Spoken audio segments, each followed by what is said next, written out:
appreciate me. I'm still a Muslim. I believe in Islam, but I know what Christian is all about. I know the history. It's a subject to us. We had to do it. And being in mission school at that time, we even had to go to church on a Friday.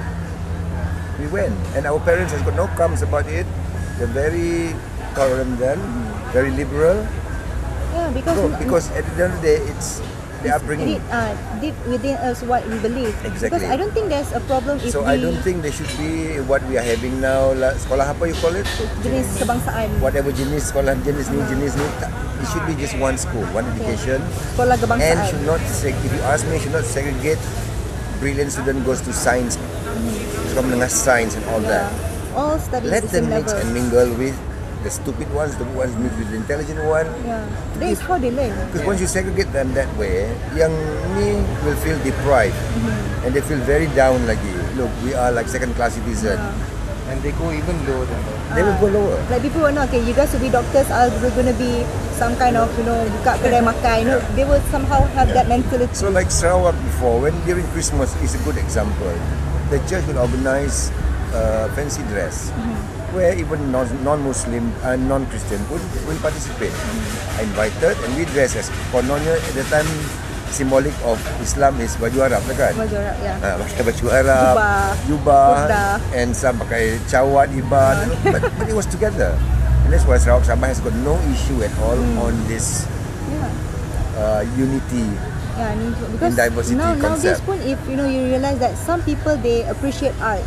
So there are people, he can be Islam or Indian, but maybe he finds Indian architecture to be very attractive, so he or she goes to the temple and take photograph. But some people might have the mentality, kenapa kau masuk temple? Kenapa kau masuk, you are not practicing. Some people have that mentality, but there are people who just love art, and there are people who actually learn about other people's religions, history, that they just want to go through. So don't stop them, just let them, as you said, education is education.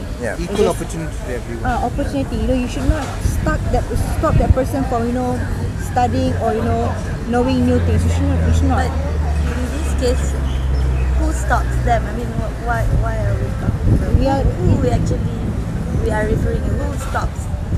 To mention who stops them is actually we go back to square one lah, which is the way they are brought up. Maybe there are some families you cannot mingle with Indian friends a lot. You cannot go to the house. Why got dog? Stuff like that. But if you don't go and terkam the dog, something like that, of course we know what is halal and haram. You know about that, and I'm sure that our good friend from other religion knows that what are the barriers, what they should have, what they shouldn't have, what should they serve, what they shouldn't serve. So now basically we are like saying that parents are more important rather than the education system, or education. Parents are number one. Education starts from home. Okay, so now we're talking about parents. So how are we going to? Again the mentality have to change. It's just the mentality, the way of thinking has to change. If they can change that, inshallah, it's not going to be any problems. You see, I see when I see the generations after generations, like I've seen my grandparents, my father, my parents are in the late 60s. Okay, so they belong to this probably second generation, and then somewhere misgap, and then I'm the third generation. But you see when this unfolds to you, how the first generation were, they all united for one basic purpose, was to attain Merdeka. Where is that uniting? That is the main issue, isn't it? So when it comes when they're so comfortable already, we take things for granted. And my parents are okay with this one, but I see some parents, so the fear is there. He's all out to get you. The basic fear, but they generalize it against with religion and race, which is this is again, if we are talking about educating children, how are we going to educate the parents? Yeah, true. You see? But if they have the time to think, in Malay they call it cari muhasabah diri. We know that all of us, we come from Adam and Hawa, Adam and Eve. Somehow we are brothers and sisters. There is really one unity. You can be, somehow, I don't know, you may be my uncle's son or something like that, you know. Sure. And you can be one of my uncles. I don't know. That could happen, but you know, by they are like putting us, no, you mix with your kind, I mix with my kind. We would never know that actually we are, you know, we share the same blood. Something like we might not know Whether that. we like it or not, every day it goes back to our constitution, whether we want to talk about it or not. Yeah. This is the rules and regulations that the government has created. Yes. That is the main issue here. And maybe that is one of the reasons why is it hard for us to voice out our opinions. Even in the interest of one Malaysia, what is actually one Malaysia? What are they trying to do? Yep. You know, who says people are not united? It's just you, UMNO, and whatever party there is. You guys are not united, not us. That is really one good example that we are not, you know, united.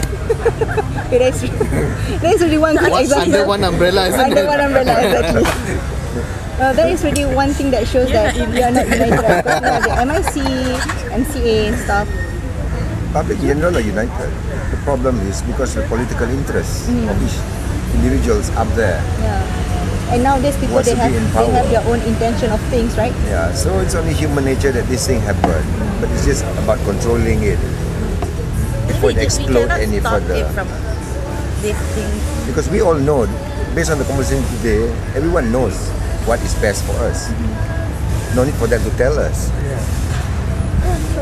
You know? And I don't think this thing happened only in Malaysia. Yeah lah, in every other country. It's all over. All over the It's world. all over. It's just that But- do you realize it's going on? That's but- the only question. But again, you know, the request is to not make religion into a political issue. Yes. You know, And to also make don't mix anything into education. Yeah. Don't politicize anything. anything, you know. From education to religion to race. Don't corrupt the youngsters' mind like that. I totally agree with that. Don't corrupt their mind. I totally agree with You that. have issues, you from one party has another issue, another party, okay, So that's that's your why problem. important number one is always hope. You know, whatever you read in the papers, the media and all that, at the end of the day, kan kat rumah tu kena Rumah tu lah, explain. yeah, have to explain. You cannot expect you're in UMNO, whole family kena UMNO lah. It's not necessarily. Yeah, but like I see some of the kids, you know, they go in front and they, you know, these are school children. Why do you bring school How would children it- yeah, and suddenly they know about it. fight? You know, Yeah. let them be united. You know, let us the fight be with our generation. Right. Let them. They are being you know, emotional about that. But if you go to the Asim, ask that person, siapa nama PM? Can they answer? I don't know. Because you're just polluting their mind. You're just inserting the bad values into their mind.